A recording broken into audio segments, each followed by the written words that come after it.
Alright, let's go. Number 10. The Piri Reis map. In 1513, an Ottoman admiral named Piri Reis sat down with ink, parchment, and the accumulated knowledge of dozens of older charts, and produced a map that would spend the next 4 centuries lost, then be rediscovered, then become one of the most argued-over documents in the history of cartography. It was drawn on gazelle skin parchment, not paper, not vellum from cattle, but the treated hide of a gazelle, hand-inked with coastlines and decorated with ornate compass roses that radiated across the surface like the spokes of some ancient navigational engine. What survives is only a fragment. The original was larger, more complete, and most of it is simply gone, lost to the centuries the way most things from that era are lost. What remains shows the Atlantic coasts of Africa, Europe, and South America, rendered with a precision that seems, at first glance, impossible for a mapmaker working just 20 years after Columbus first crossed the ocean. The numbers are what draw people in. This was 1513. The Americas had barely entered European consciousness. Entire coastlines were still rumor, still guesswork, still blank space on the charts of the age. And yet here was an Ottoman admiral, working in Constantinople, laying down the shape of 2 continents he had almost certainly never seen with his own eyes.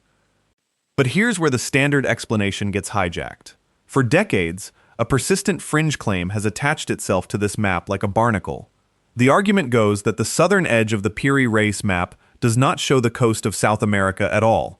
It shows Antarctica. And not the Antarctica we know, buried under kilometers of ice, but Antarctica as it looked before the ice, its true coastline exposed, mapped by some vanished civilization, with knowledge that should not have existed in 1513 or in any century before it. The claim is seductive. It suggests a lost cartography, a drowned tradition of mapmakers who charted the world before the ice returned, before recorded history began, before anyone was supposed to be watching. The reality is quieter, and in its own way, more revealing. Scholars who have studied the map closely attribute that southern coastline to distortion and cartographic guesswork, not to lost knowledge. Piri Reis worked from a patchwork of source maps, some of them older, some of them contradictory, and when the edges of the known world ran out, the coastline was extended, bent, and folded to fit the shape of the parchment. What looks like a secret continent is more likely the ordinary compromise of a mapmaker stitching together the ragged data of his time. The southern land curves, not because someone saw it, but because the page ended and the coast had to go somewhere. That is the disappointment. It is also the point, because even stripped of its mythology, the Piri Reis map remains extraordinary. It is a genuine window into the ambition of the 16th century, into a mind that gathered every scrap of knowledge available and tried to assemble the entire ocean-facing world into a single sheet of animal skin. The fantasy of ice-free Antarctica is a story we tell ourselves. The real map is stranger, because it is real. And that is the tension this entire list is built on. The gap between what an artifact actually is and what we desperately want it to be. The Piri Reis map does not prove a lost civilization mapped the poles before the ice. It proves something harder to hold on to, that the truth of ancient cartography is astonishing enough without invention. The fragment survives to this day, preserved in Istanbul, its compass roses still radiating outward, its hand-inked coastlines still waiting for anyone who wants to look past the myth and see the map that is actually there. Because the oldest maps did not need mysticism to be remarkable. They only needed hands, ink, and the will to draw the world. Number 9. The Turin Papyrus map. Around 1150 BCE, in the reign of Ramesses IV, an Egyptian scribe sat down with reed pen and pigment and drew a map of the eastern desert. Not a decorative flourish. Not a symbolic diagram of the afterlife. A working document, precise and functional, charting a stretch of arid mountains between the Nile and the Red Sea coast. That document survives today, fragmented and fading, in a museum in Turin, Italy. It is one of the oldest surviving geological and topographic maps in human history. Consider what that means. 3,000 years ago, before the rise of Rome, before the founding of Carthage, an Egyptian surveyor understood terrain the way a modern geologist does. The map charts a mining region in the Wadi Hammamat, a valley threaded with roads that carried quarried stone and gold back toward the Nile. It marks the hills. It marks the roads that wind between them. And most remarkably, it distinguishes different types of rock. The papyrus uses colored bands to separate one kind of terrain from another. Pinkish tones mark the sandstone. Dark bands mark the beds of igneous rock, where the gold-bearing quartz veins ran. This is not decoration. This is data. The mapmaker was communicating not just where things were, but what they were made of, which stone yielded gold, and which stone the quarrymen came to cut. The scale of understanding embedded in those faded colors is staggering. The numbers reinforce it. The surviving fragments span roughly 2.5 meters when reassembled, a single continuous survey of a mining district that would have required men to walk the ground, measure distances, and record the composition of the rock beneath their feet. The map notes the locations of the quarry, the wells, the settlement that housed the workers, even a shrine. It is, in effect, a complete industrial survey of a working extraction site, drawn by hand, 32 centuries before the invention of the printing press. But here is where the standard assumption about ancient people falls apart. We are conditioned to imagine that sophisticated cartography, the abstract discipline of translating three-dimensional landscape into flat, symbolic, scaled representation, is a product of the modern scientific age. That it belongs to satellites and survey teams and printed atlases. The Turin Papyrus proves otherwise. The cognitive machinery required to build an accurate map, to abstract a mountain into a line, to encode geology into color, existed fully formed in the mind of an Egyptian scribe whose name we will never know. And this is what makes the Turin Papyrus so important as the foundation of everything that follows. It is a map with no mysticism attached to it whatsoever, no lost knowledge, no forbidden science, no civilization that history forgot. It is simply a genuine artifact of genuine ancient competence, and it is astonishing on those terms alone. The Egyptians did not need help from anyone to understand their own desert. They walked it, measured it, and recorded it with a precision that survives to this day. The map now sits in fragments, its pigments dimmed by 3,000 years, pieced back together behind glass in an Italian museum. The roads it charts are still there in the Egyptian desert. The quarries it marks were still being worked centuries after the papyrus was drawn. It is a document that asks nothing of us, except that we recognize how capable the ancient world truly was. Hold on to that recognition, because the very authenticity that makes the Turin Papyrus so remarkable is exactly what the next entry lacked, and the difference between a real map and a convincing lie is a line thinner than anyone wants to believe.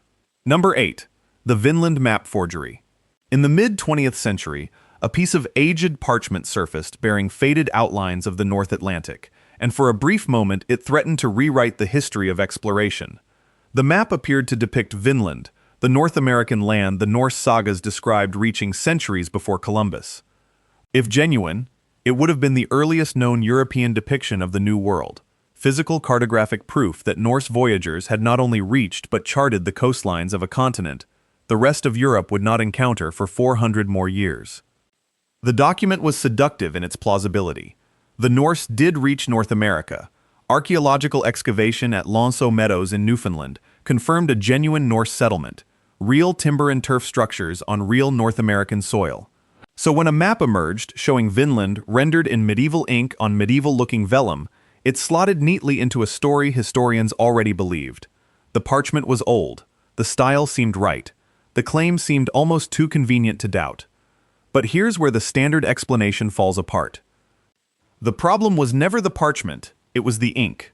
When researchers subjected the map to chemical analysis, they found compounds that had no business existing on a medieval document. The ink contained anatase, a crystalline form of titanium dioxide that was not manufactured until the 20th century. Medieval scribes worked with iron gall inks, with compounds available to their world. This ink carried a fingerprint of the modern era, a signature inconsistent with any process a 15th century hand could have produced. The parchment might have been old. The drawing on it was not. The implications were surgical. Someone had taken a genuinely aged sheet of vellum and rendered a false history across its surface, exploiting the authority that old materials carry. The forger understood something the rest of us feel instinctively but rarely examine. We trust maps. A map looks like a record, a neutral tracing of what someone saw. It presents itself as testimony from a witness who stood at the edge of the known world and wrote down the shape of it. And that trust is precisely what makes a forged map so dangerous. It weaponizes the appearance of evidence. What makes the Vinland map particularly unsettling is not that it was faked. Forgeries are common. It is what the forgery reveals about how easily we mistake the look of proof for proof itself. For years, the map circulated as a serious artifact. Scholars debated it. It carried enormous institutional weight. And beneath all of that weight sat a lie thin enough to be exposed by a chemical analysis of a few flecks of ink. Consider what that means for every map that grips us with its strange coastlines and impossible knowledge. The instinct to see an old chart and conclude that its makers must have known things they could not have known is the exact instinct the forger exploited. Aged parchment does not authenticate the marks upon it. Faded outlines of a familiar coast prove only that someone drew a familiar coast. The document does not speak for itself. It has to be interrogated, tested, held against the chemistry of the world that supposedly produced it. The Vinland map is a cautionary tale, and it should sit beneath everything that follows like a warning etched into the foundation. Not every ancient-looking map is what it claims. Not every startling coastline is a memory of lost knowledge. Sometimes it is distortion, sometimes it is a guess, and sometimes it is a modern hand pretending to be an old one. The map still exists, still bearing its faded Atlantic outlines, still looking exactly like proof. It is not. It never was. And the caution it demands does not end at the water's edge, because the earth itself carries marks far stranger than ink on parchment. Number 7. The Nazca Lines. In the arid coastal plain of southern Peru, stretching across nearly 450 square kilometers of desert, the ground itself has been carved into a gallery of images so vast that no one standing on it can perceive what they are walking across. Etched into the reddish surface between approximately 500 BCE and 500 CE, the Nazca Lines are among the largest works of human intention ever created, and for centuries, they went essentially unnoticed. Not because they were hidden, because they were too big to see. The technique was deceptively simple. The desert floor of the Nazca Plateau is covered in a layer of dark, iron oxide-stained pebbles. Beneath that layer lies a lighter, pale ground. The people who made the lines removed the darker surface stones, exposing the brighter earth underneath, tracing shapes across the desert the way a finger might draw through sand. No excavation. No stone cutting. No monument raised toward the sky. The images were drawn into the earth by subtraction, by taking away rather than building up. The scale defies comprehension. There are geometric figures, straight lines running for kilometers, with a precision that seems impossible for a people without aerial vantage. There are trapezoids and spirals and triangles. And there are the animals. A hummingbird with wings outstretched, a monkey with a coiled tail, a spider, a condor, a whale rendered across the desert floor, in dimensions that only resolve into recognizable form from hundreds of meters above. That is the detail that unsettles. The Nazca Lines are best seen from above. From the ground, they dissolve into meaningless furrows, shallow trenches in the dust that a traveler might cross without ever registering as anything at all. Their coherence exists only from an elevation that the people who made them could never have reached. No aircraft, no high peaks positioned to overlook the plain, no means, as far as we understand, of ever witnessing the completed image of what they spent generations creating. But here's where the conventional explanations fail. If the makers could not see the finished geoglyphs, then the images were not made to be looked at least not by human eyes standing on the earth. So what were they for? The debate remains genuinely unresolved.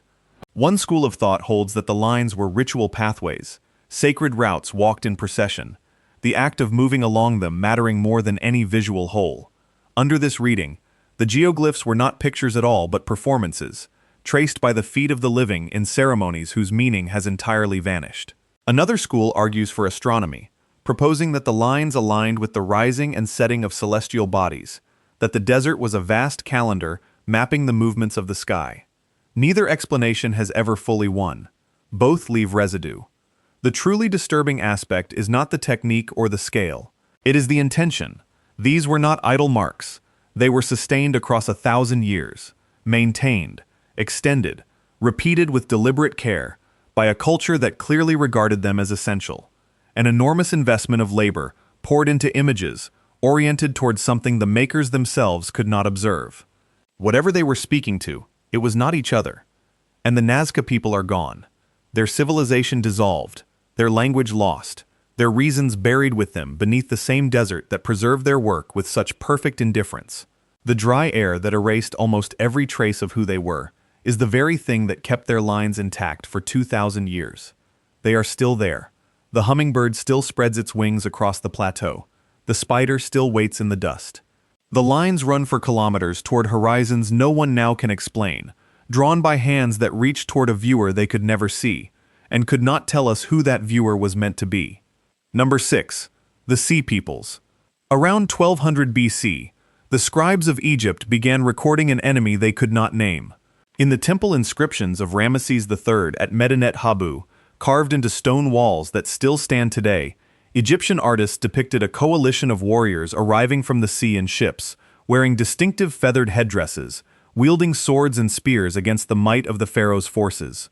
The Egyptians called them the Sea Peoples, and they described them not as raiders from a known kingdom, not as an army from a rival empire, but as a wave of humanity displaced from somewhere, arriving in ships with their families and their cattle, as if they were fleeing something rather than seeking conquest.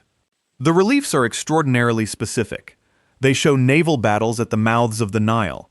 They show land battles fought against ox carts carrying women and children.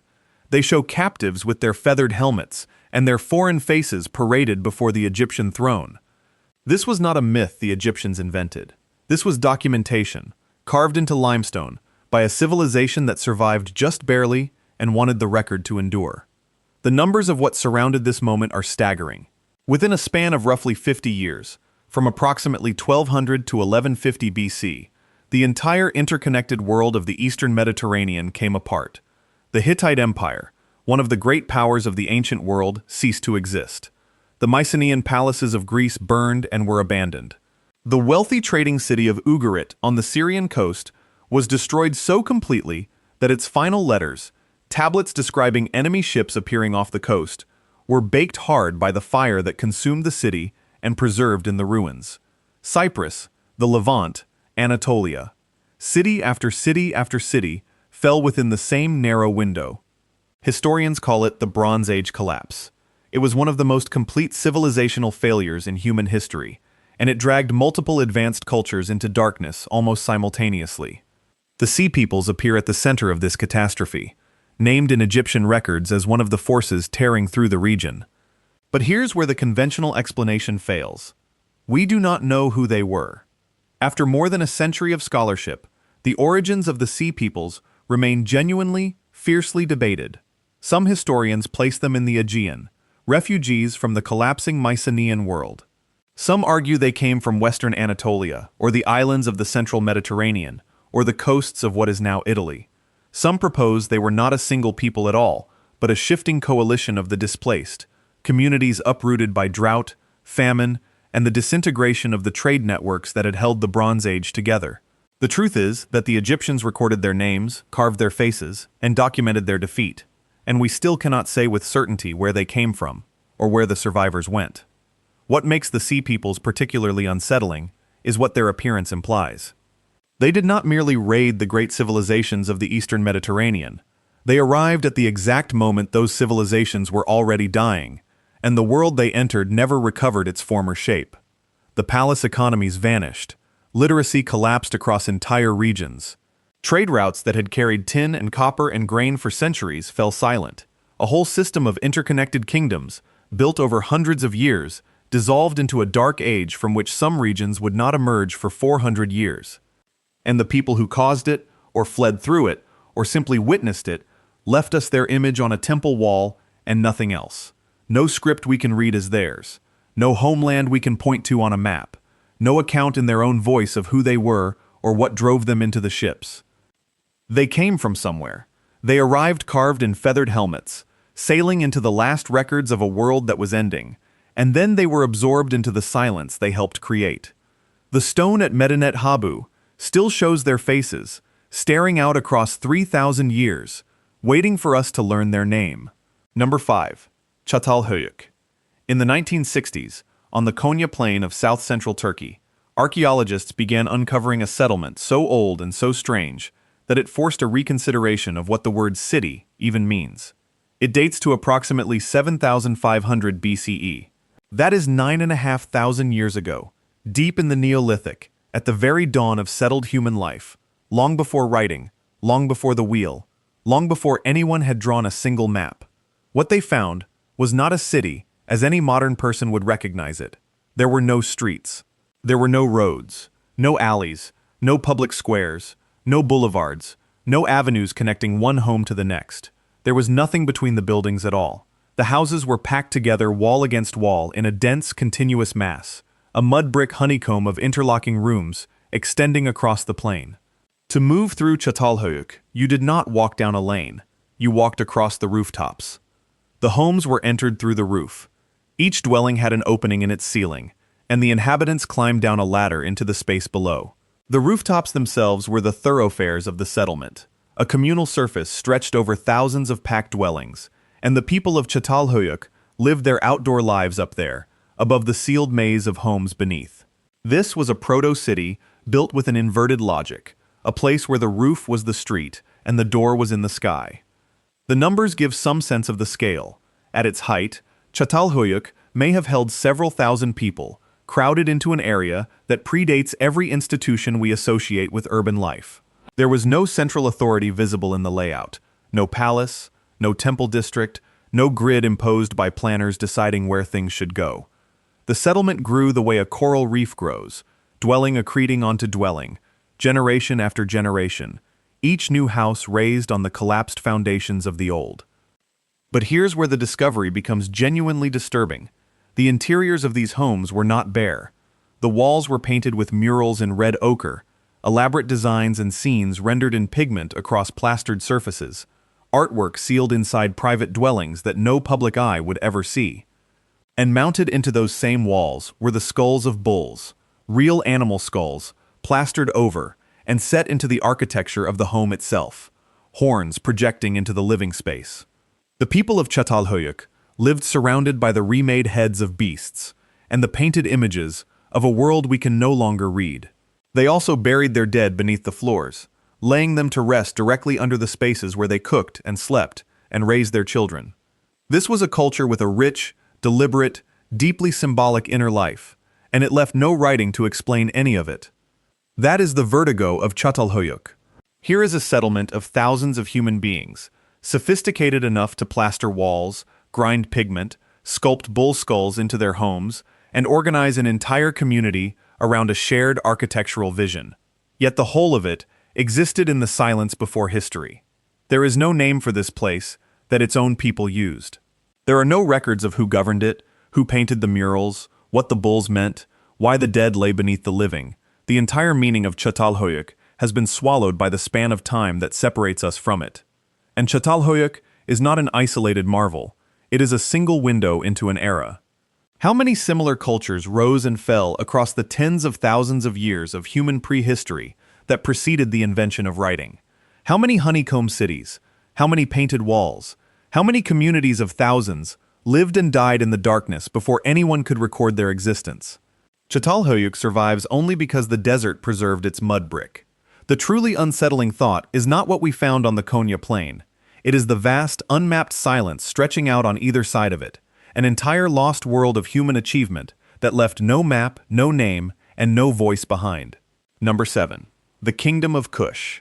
South of Egypt, along the upper reaches of the Nile, in a region the ancients called Nubia, there existed a civilization that ruled empires, built pyramids, and shaped the ancient world for over 1,000 years. Most people have never heard its name. In the sandstone deserts of what is now northern Sudan, clustered together like a forgotten forest of stone, stand more pyramids than exist in all of Egypt. They were not built by pharaohs the world remembers. They were built by the kings and queens of Kush. The Kingdom of Kush was a real African civilization, centered in Nubia, a land of the Nile's cataracts and gold-bearing hills. It was not a legend. It was not a myth waiting for archaeological confirmation. It was a fully historical power that rose along the same river that gave birth to Egypt, and for centuries the two civilizations were locked together as trading partners, as rivals, and eventually as conqueror and conquered. The Kushites mined gold. They controlled the trade routes that carried ivory, ebony, and incense northward into the Mediterranean world. and they watched Egypt, learned from it, and ultimately surpassed it in ambition. The numbers are extraordinary. At Meroe, the later capital of the kingdom, the Kushites built more than 200 pyramids. Not the broad, gently sloping monuments of Giza. These were steep, narrow sandstone structures, sharply angled and densely clustered across the desert floor, some rising to heights that would have towered over the people who worshipped at their bases. They are smaller than their Egyptian counterparts, but they exist in greater number, and they mark the tombs of a royal line that endured for generations. Meroe was an ironworking center, a city of temples and palaces, a capital that thrived while empires to the north rose and collapsed around it. But here's where the story becomes genuinely humbling. Around 750 BCE, the kings of Kush did something that reversed the direction of history. They marched north. They conquered Egypt itself. For nearly a century, Kushite kings sat on the throne of the pharaohs, ruling as the 25th dynasty, governing both Nubia and Egypt from a single crown. The civilization that Egypt had once dominated became the civilization that ruled Egypt. Kushite pharaohs restored temples, revived ancient religious traditions, and presided over one of the great imperial moments of the ancient African world. They were not imitators standing in Egypt's shadow. They were sovereigns, wearing the double crown. And yet ask the average person to name an ancient civilization, and Egypt comes instantly. Rome, Greece, Mesopotamia, the Kingdom of Kush, which rivaled Egypt for centuries and once ruled it outright, sits almost entirely absent from popular history. Its pyramids draw a fraction of the attention. Its kings are anonymous to most of the world. Its cities are footnotes in stories told about the civilization it conquered. What makes this particularly unsettling is what it reveals about the history we choose to remember. This is not a lost civilization in the sense of being buried, undeciphered, or drowned. Kush is not hidden beneath the sea or waiting under untouched soil. Its monuments stand in the open desert, catalogued, excavated, documented. It was lost in a different way, lost to attention, edited out of the narrative, overshadowed by the more famous neighbor it once ruled. If a civilization this large, this enduring, this consequential, can vanish from popular memory while its pyramids still rise from the sand, then how much of the human story have we simply chosen not to see? The pyramids of Meroe are still there, sharp against the Sudanese sky, casting the same shadows they cast when kings were buried beneath them. They wait, as they have waited for 2,000 years, for a world that has never quite bothered to look. And if history can overlook something real and standing in plain sight, it becomes far easier to understand why the human imagination reaches instead for civilizations that may never have existed at all. Number 8. Atlantis. Around 360 BC, the Greek philosopher Plato sat down to write two dialogues, the Timaeus and the Critias, and in doing so, created the most enduring lost civilization in human history. He described an island empire beyond the Pillars of Hercules, a naval power of staggering wealth and ambition that had ruled the seas until it vanished. Not conquered, not abandoned, swallowed in a single day and night by the sea. The details Plato provided are precise enough to feel like memory. The city was built in concentric rings of water and land, alternating bands encircling a central island, engineered with a symmetry that no natural coastline produces. At its heart stood temples sheathed in orichalcum, a metal Plato described as glowing like fire, more precious than anything but gold. The Atlanteans possessed harbors, canals, fleets, and a military machine that had subjugated much of the known world. Then the gods turned against them, and the ocean closed over everything they had built. The image is unforgettable. An entire civilization at the height of its power, erased between one sunset and the next, dragged beneath the waves so completely that not a single stone remained above water. It is the archetype. Every drowned kingdom, every sunken city, every legend of a world lost beneath the sea, traces its lineage back to those two dialogues. But here's where the standard treatment of Atlantis falls apart. Atlantis was never history. It was allegory. Plato did not write the Timaeus and the Critias as geography or as a record of the past. He wrote them as moral philosophy, a warning dressed in the costume of an ancient tale. Atlantis was the cautionary example, the great power corrupted by pride and appetite, destroyed by the very gods it had ceased to honor. The drowning was the point. The civilization existed to be punished, a fable engineered to teach Athenians the price of hubris. There is no gazelle skin parchment for Atlantis, no excavation, no undeciphered script, no baked brick street preserved beneath the sand. There are only the words of a single philosopher, writing centuries after the events he claimed to describe, attributing the story to sources that cannot be verified and may never have existed: the orichalcum temples, the concentric rings, the fleet that ruled the sea. All of it lives entirely inside a text meant to make a point about justice. And yet the truly unsettling aspect is not that Atlantis is fiction, it is that the fiction refuses to die. For over 2,000 years, human beings have searched for a place that was invented to be lost. They have dredged the Mediterranean, scoured the Atlantic, proposed sites from the Aegean to the Caribbean to the ice of Antarctica. They have written thousands of books, launched expeditions, staked reputations on locating a city that a philosopher built out of words. The legend has proven more durable than most real civilizations. It has outlived empires that actually existed and left actual ruins behind. Why does the human imagination keep reaching for drowned worlds? Perhaps because Atlantis names a fear we cannot shake. The suspicion that greatness is temporary, that everything we build sits above water that could rise. Plato understood something about us when he wrote that story. He knew that nothing frightens a civilization more than the possibility of its own erasure, and nothing haunts it more than a golden age it can never prove. That is the strange power of Atlantis. A place that never existed casts a longer shadow than places that did. And it raises a question that the next entry on this list makes far more disturbing, because sometimes the drowned kingdom is not a metaphor. Sometimes the sophisticated civilization was real, its cities are still there, and we simply cannot read a single word it left behind. Number 9. The Indus Valley Civilization. In the 1920s, archaeologists excavating in what is now Pakistan uncovered the remains of cities that shouldn't have existed at that level of sophistication. Not villages, not scattered settlements. Cities, laid out in grids, with streets running at deliberate right angles, and drainage systems that would not be matched anywhere in the world for thousands of years. The Indus Valley Civilization flourished from roughly 2600 to 1900 BCE, contemporaneous with the pyramid builders of Egypt and the city-states of Mesopotamia. But where those cultures left us their kings, their gods, and their words, the Indus people left something stranger. They left perfection and silence. Its two great urban centers, Harappa and Mohenjo-daro, were engineering achievements of staggering precision. The cities were planned before they were built, divided into blocks by a grid of arrow-straight streets. Baked brick houses lined avenues laid out to a standardized ratio. Beneath those streets ran covered drains, carrying wastewater away from homes that possessed private bathing platforms, and toilets connected to the municipal system. This was public sanitation in the Bronze Age. Most European cities would not achieve anything comparable until the 19th century of the Common Era, 4,000 years later. At the heart of Mohenjo-daro sat the Great Bath, a watertight brick basin sealed with bitumen, 40 feet long, descending by steps into water that must have carried some meaning we can only guess at. Ritual purification, civic ceremony, we do not know.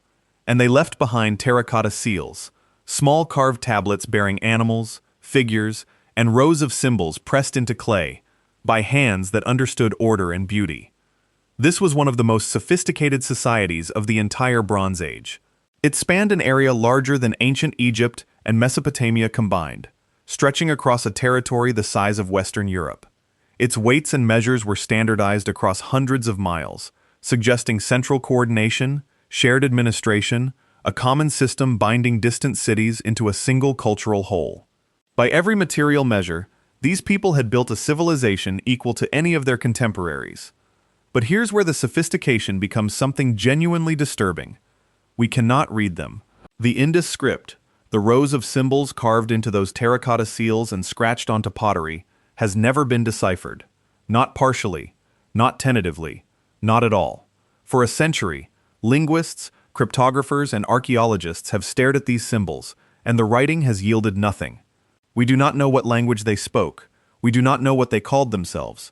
We do not know the names of their kings, if they had kings, or their gods, if they had gods.